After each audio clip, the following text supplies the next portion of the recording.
know what the radio stations are about, what they play. If I'm gonna produce a song that in Botswana there are 4 commercial radio stations. If I'm gonna produce a song or music that does not, comply with all these 4 radio stations, come on, Bo. Am I gonna make business out of this? I'm not. Go and find out what Yarna FM, what Gabs FM, what Duma FM is about. That mission and vision. Guys don't make it a point to understand the value chain, distinguishing factor between a beat maker and a producer. They don't put more emphasis on understanding IP, intellectual property. And I just because all these things for you guys should be very easy. So you need to understand the intellectual property side of it. You need to understand that factor. By virtue of that person is going to earn more of percentage of Bina. Ladies and gentlemen, help me welcome to the show, Lizibo. Yes, sir. Yes, sir. Yes, sir. How you doing, man? I'm all right.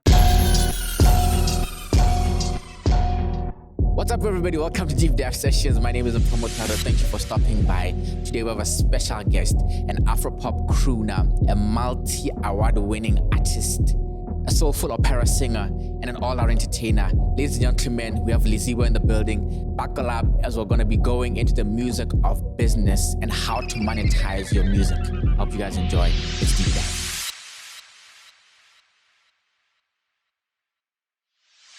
So you have been, as you say, professionally as a musician for 10 years. Yes, 2023. Yes. This year I am officially yes. What is that move when you said professionally? How we are professionally? What do you mean by that? What I mean by that is doing nothing else but music. I don't have any other means of revenue, which is not necessarily a good not necessarily thing. but this is your focus. This is my focus. It's my core business. So meaning that I've been changing lives, I've been healing hearts through music for the past 10 years, as far as I know. Right. So that's what I'm talking about when I say professionally. I don't have any other activity or talent that I'm looking at. Yeah. But talk to me about this, because we know that the industry is difficult, especially to penetrate. And also, I know you once worked, I don't know if it was customer something. Yes. Because a lot of artists have jobs, you know, so that they're able to feed their craft. How were you able to make this move and be able to stick to it professionally like that? I think... And generate money with... I think I met people who then gave me the tools to then forge on. I was telling you, Jorge, I have a bit of a love and hate relationship between me and motivational speakers. Because they give us the end product, the hell. They never give us, the unmicrowaved part of it. But about to work hard, they will inspire you. But you need the tools. Keep pushing. Yeah, keep pushing. So I met people like Mosako, and early in my career, as one of my Hotmans, he became a mentor, who then saw it very necessary for him to water into my career, because he saw what I had and he believed in it. And he decided, look, I'm gonna, right my wrongs through this young man. What I wasn't able to do, I will not allow him to follow through with my mistakes. And you need mentors. That says to me, in each and every part of your life, you need a mentor that's gonna feed into you professionally, that's going to feed into you emotionally, relationship-wise, and so forth. So Mosako did that for me at an early age. Then through KTM, I met Lizibo, the legendary, my producer, who then became more of a brother to me. He also made sure that he spoke to me, seeing himself in me. Didn't want me to go through the same mistakes. So he gave me the tools. So I was really, really lucky and blessed to have met such gentlemen that really, gave me the tools, like I said. They guided me to say and do and move in the right manner. I didn't start out as a, Afro R&B jazz artist. I wanted to be an R&B singer. But through people like Botswana, Mosako, and Seji, God rest his soul, I remember Seji said to me one very important thing. Before my first album came out, he said, is the music that you're making for you, Then I asked him why. He says, when you played me that song, you were dancing. It made you feel good. But that's not how music is supposed to be, because the music is not about, it's not for you. It's for the people. So whilst you were supposed to be looking at me, how I react to the music as your audience, as your music consumer, you didn't care about that. So I had a change of heart, and I looked at things differently from that standpoint. The music I'm making is not for me. It's for the people. Then he said, unless if you're going to attend your own shows. He asked me, are you going to attend your own shows? I said, no, sir. Are you going to buy your own music? I said, no, sir. I said, so concentrate on music that makes people feel good. Not you. Yeah. So I think it was easier for me to penetrate into this. So you made that pivot from then? Yes, because I had people who gave me the tools rather than just giving somebody a microwaved meal. You know, I was talking to you about cake. You know, the ingredients that makes a cake. Individually, you cannot eat them. Salt, flour, but and then yeast. Yeast. You can't. You can't. But together, they give you a magnificent piece of cake that we use to celebrate the most important part of our lives, which is birthday. So I just wish the younger generation that's coming after me, you need the process more than the end product. Don't come to me and say, I need to do a song with you. No, understand where I come from, how I got to where I am. Let me give you the tools. Let me give you the ingredients so that by the time on the cake, you are tasty because you know what's up. You know what I mean? So it was easier for me to become what I am. Well, of course, there were challenges here and there, but I'm very grateful in the sense that I was able to meet people who gave me the tools. They did not give me the microwave part. Singing in somebody's song, they might think, no, I'm going to, ride off this guy's success. You're going to ride that song. How long is that song going to last? And then, pow. You're going to look for the next hot guy to jump on the song. Oh, I'm making one about Solombo. I said one about Solo. So rather you get the ingredients. So I think so you can make it over and over again. Exactly. So you can replicate the success. I also talked to you backstage about give a man a fish for a day he will eat, but teach him how to fish, he will never go hungry. So that has been my doctrine for the 10 years that I've been doing this through the people who I met, and I never asked for the microwaved end product. I asked for the tools because in the long run they might not be here. What if all the successful musicians, God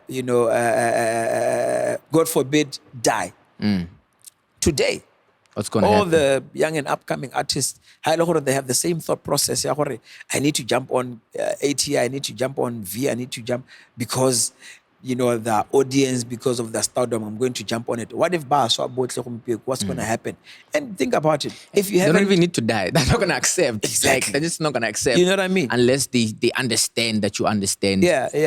At that level. I think I would also encourage the so-called successful or somewhat experienced musicians. Document yourself. Talk about these things, where you come from. Because the youngsters like Bompo, they just want the microwave part. Yeah. But what are we doing is as money to make sure they learn something. We need to document these things. The journey and the generations. Because you guys have a different way of consuming content than us. Yeah. So we have to, to do it in the manner that you guys would be able to consume, unfortunately. Coming to that, I wanted to ask you this question. Do you think what is the missing link here in the music industry in terms of producing great music that's appreciated by the whole or a lot, like I don't want to call them in masses, but people, or the dissemination of it. You've produced it, but you don't know how to disseminate it to the people. Yeah. Like I'm realizing, because there's also a problem in business. You have a great product, but you can't put it in front of your customers. Yeah. And it's just sitting on the shelf. Value chain, value chain is very important. And I would expect Horolona, the now guys, your 20s, your early 20s, late 20s or mid 20s, let's learn what value chain is in any business. But more than that, the components that make this car move You know, it's easy to buy a car, but it's not easy.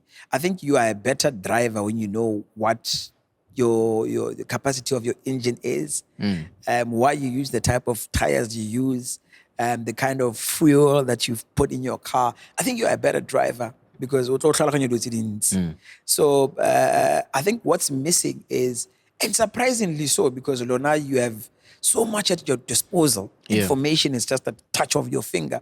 People, guys don't make it a point to understand the value chain, the distinguishing factor between a beat maker and a producer. They don't put more emphasis on understanding IP, intellectual property. And I keep because all these things for you guys should be very easy. Yeah, it's available. The value chain is very easy for you guys to understand. But you, like I said, you are so much on the microwave part. Guys don't understand when you get into the studio, you have to make sure at least you own more of the music. If you're going to go into a studio, I might be bursting somebody else's bubble. Yeah. But unfortunately, that's how it is. If you're going to go into the studio with a guy who says, hey, I have a beat, can you buy this beat or you're going to sing on the song? Look, intellectual property, IP-wise, it says that person wrote the song because whatever you wrote is influenced by somebody else's idea. I can say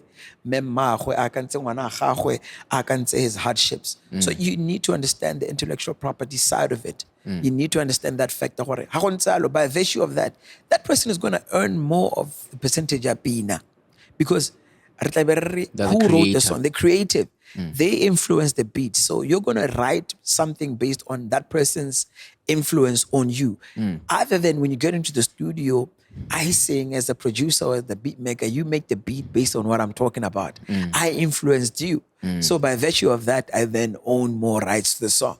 So the value chain, that's the only distinguishing factor in Hore. Now, like I said, it's surprising because I thought Lona litla more. Hey, it's West. Lona give you want more of the microwave part of it, but that's the missing link. And I don't understand how. Not all of you guys, but some of you guys, you do away with the value chain. You do away with the components that you need to. You know, the stuff like knowing radio stations in your country or in your region. Know what the radio stations are about, what they play. If I'm going to produce a song that in Botswana, there are 4 commercial radio stations. If I'm going to produce a song or music that does not, comply with all these 4 radio stations, come on, Mpo. Am I going to make business out of this? I'm not. So I'd rather, channel my music making according to knowing all these radio stations or most of these radio stations are going to be able to play my music, which means go and find out what Yarna FM, what Gabs FM, what Duma FM is about, that mission and vision. You need to find these things out if you are into the music business. Let me correct you. I'm not a musician. I'm in the music business. I find out what Duma FM is about, what Gabs FM is about, what RB2, what Yarna FM is about. So when I know Yarna FM doesn't play my music because I know I'm predominantly adult contemporary music, I don't expect Yarna FM to play because they are looking at youngsters. So I'm not going to go on Facebook and rant out and say, hey, Yarna FM, because I've understood. Rather, let me concentrate on Duma FM, Gabs FM, and RB2. And that's how I make my stuff. So that's what I think the missing link is. I get that. I get that. So talk to me about then record labels. Yeah. This is a conversation that is so diverse. Yeah. Have you ever considered starting your own or getting into one? What is your thought process around it? Look, record labels are that's a business on its own. Yeah. And in business, I've learned how you have to be very shrewd and very selfish at some point. But people need to understand how having a record label is, you have to be very shrewd. You have to be willing to take away all, if not possible, rights to the music. I've actually thought of that, and I'm not sure whether I'm cut out for that. But maybe I'll change. I'll turn out into being that person. I mean, as a businessman, as a businessman, it would make sense. But look, a record label, they will have ghostwriters for you. They will have signing on fees for you. They will give you a car. They will give you a house to live in. Essentially, that you don't own anything. Then in your royalties, you own maybe probably 15 to 20%. You own anything but your music. Yeah, 15-20%. We're talking the rights. It's a opela hela. Hey. The writing of the song you don't own. Yeah. The composing of the song you don't own. The What about mixing, production, mastering, all these things? That's even worse because those are done with almost stage, almost studio. So you see what I mean. So I've thought of it. Probably in the near future I will have, because it's a business to have. Yeah, it's a business to have, but unfortunately you need to be very careful about being signed to record labels, because like I said, they are into making money. Yeah, they're gonna make sure business. You don't write your own songs. They're gonna make sure even Beyonce doesn't write her own songs. Some songs, yes, but some other songs that are ghostwriters. People like Drake, they have ghostwriters, guys. Yeah, Drake, yeah. Because the record label is making sure that we don't know the contractual agreement between them and the ghostwriter. Maybe Mutoba Muduala wants off, but the rights stay with the record label. So that's a whole new ball game. Yeah, that's a whole thing. Yeah. But a good way to go about it, because I still think there's a business out of it that can be done in a way that benefits the artists, the audience, and even the owners. Yeah. Yeah, so I think maybe that's I will differ. We will agree to disagree. Yeah. I think record labels, whatever profit margin is made, will benefit more of the business, the record label, rather than the artist, unless if the artist is into partnerships. You know, people like Casper, they've gone into partnerships. I mean, Family Tree is his own business, but I think last I heard he had a publishing partnership with Galo or Sony, I'm not sure, but in partnership, publishing meaning what they own a certain percentage, he owns a certain percentage. So I think partnerships is the way to go. Is the way to go about it. Yeah. Not like ownership. No. Ownership, if you are signed, then it's a whole new ball game. Yeah. That's why they give you all these things, because Bajo Bansar, we own you. Unfortunately, that's just my opinion, guys. You know, But it's also But it's very true. It makes sense because we own you. That's why we give you all these things. Exactly. But also, the benefits are coming with the cost.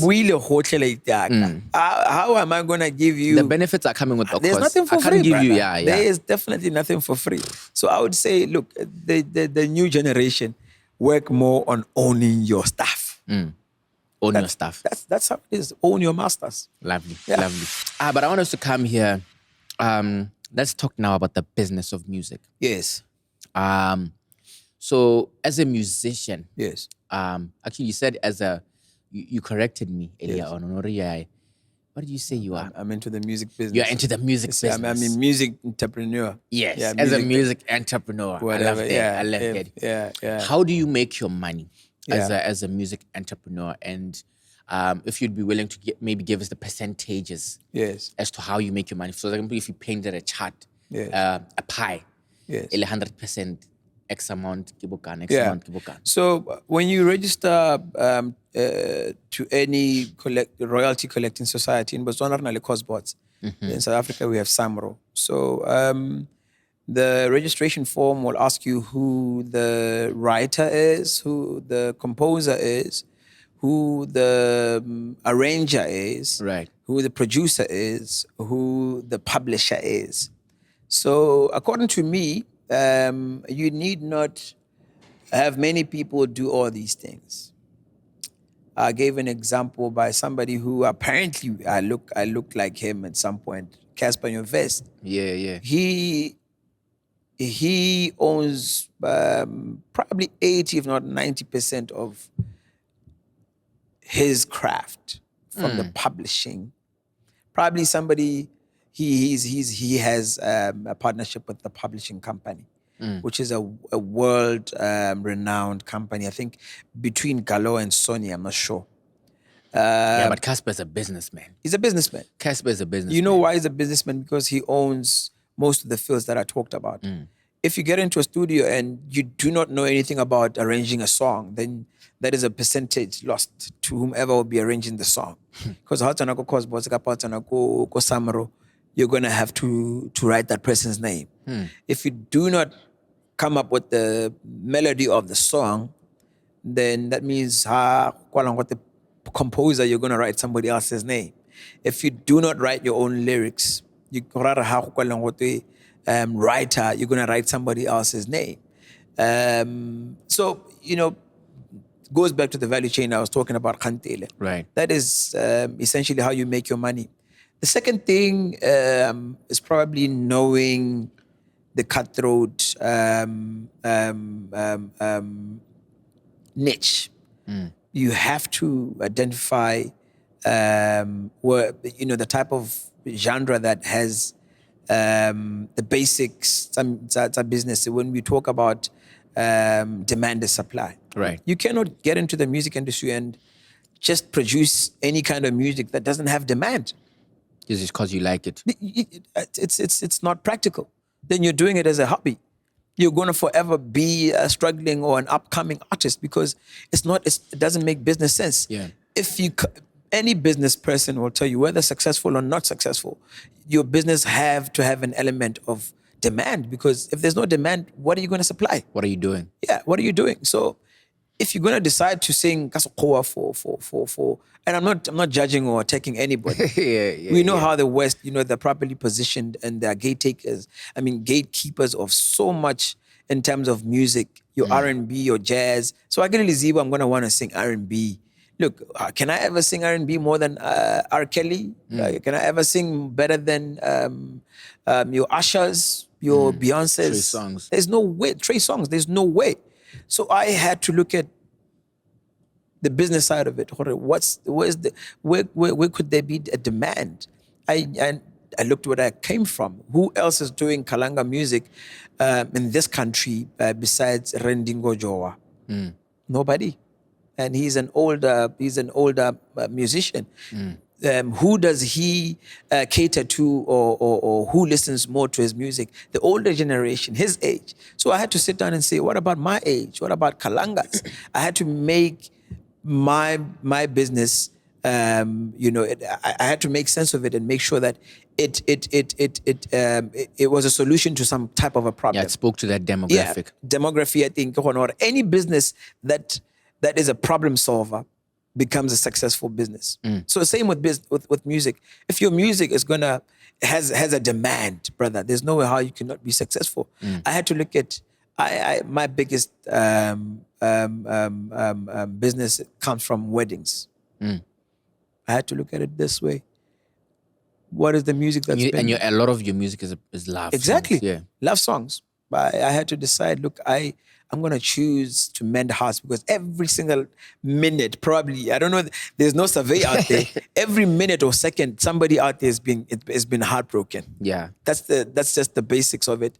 So I had to decide, look, okay, I'd rather do music that's going to mend hearts, that's going to inspire. It already has a demand. Somebody who's down, somewhere, somehow is going to listen to a song and get inspired. Exactly. So this is I wanted to push back on something. Yeah. You're talking about creating music that has demand. Yes. That people want, Yes. not for yourself. No. What then would a musician would say, listening to us, in that process, I'm going to lose myself. I'm going to lose my art. Yeah, you see. And the essence of who I am. Well, look,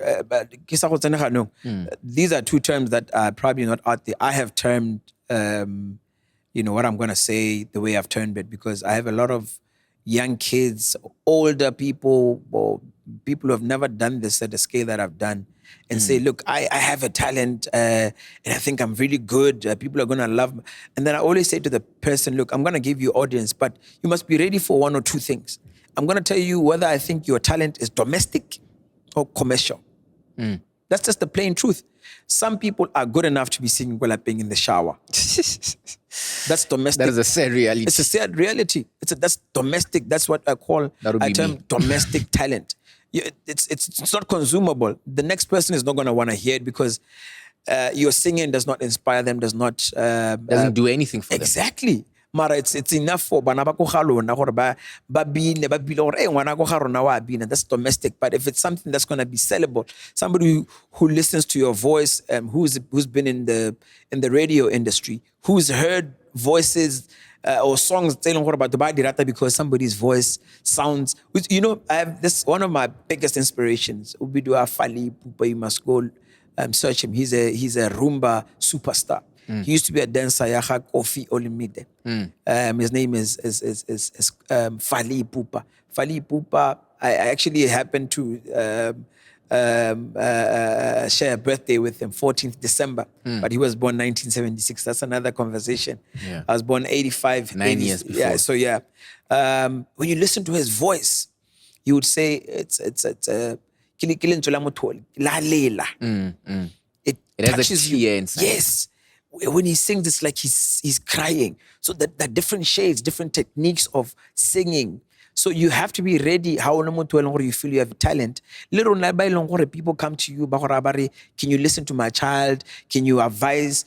Be ready to categorize the talent into commercial or domestic talent. So that this talent is not gonna, because people waste time. Tens and hundreds of years trying to be commercial whilst they are domestic. And that's that space. That's just a space. Yeah. Yeah. So if you're out there and you believe you have talent, seek for somebody who's going to tell you, look, this is a sellable voice. If it means you going to somebody who's very experienced, who's worked, look at international competitions such as Idol, SA, USA, or USA has talent. If you look at all those, the judging panel, each and every person, they are in the industry that's, a stakeholder to the entertainment business. We have in South Africa, look at somebody like Gareth. Gareth has worked in the radio scene for years. If you look at somebody as Somizi is a musician. He's an entertainer, performer. Yeah. If you look at Unati is somebody who is very emotional. She sings songs that touch and heal hearts. So she understands. She can hear a voice. Far-reaching opinions. Actually. You know what I'm talking about. I'm not going to talk about other competitions, but those people are put strategically there because they will judge you based on. Gareth will tell you. I remember one time he said to Kayam Tetwa, he said, "You're going to be in the top 5, top 3."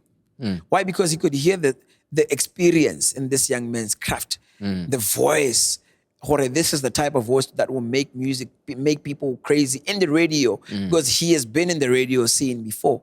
I remember Unati, grasped and she went to him and wanted to be around him singing and playing because she could recognize the energy. She could hear the way the technique that he uses, his body language. These are people that have already done that. You understand what I mean? I get yeah, don't get me. So you have to kind of define that for yourself. It has to. Not yourself, but what I'm saying is you have to be ready to receive such. And like I said, to those people, these things, it's in your best interest. It's in the people who ask you's interest for you to know these things. And otherwise, you are waste tens and 20 upcoming for 15 years. Exactly. Because maybe the talent is domestic. Yeah. It's not commercial. It's not sellable. Aye. You cannot want to produce toilet paper. Also, toilet paper, only 1 ply, only 2 ply. I don't know. There's 3 ply. One ply. Who are people going to choose? You know what I mean? Yeah. So that's what that I'm makes saying. sense. Yeah, that makes yeah, sense. yeah. My last question for you, actually. Yeah. How do you want to be remembered as Lizibo? I just want to be remembered as that guy, bruh. That guy. Or could you like an orange man? That guy, bruh. But look, there's nothing really special about. I don't believe there's much anything. There isn't really much, or there's nothing. There's anything special about me. Yeah. I just want to be remembered as that guy who was always there. I like boasting to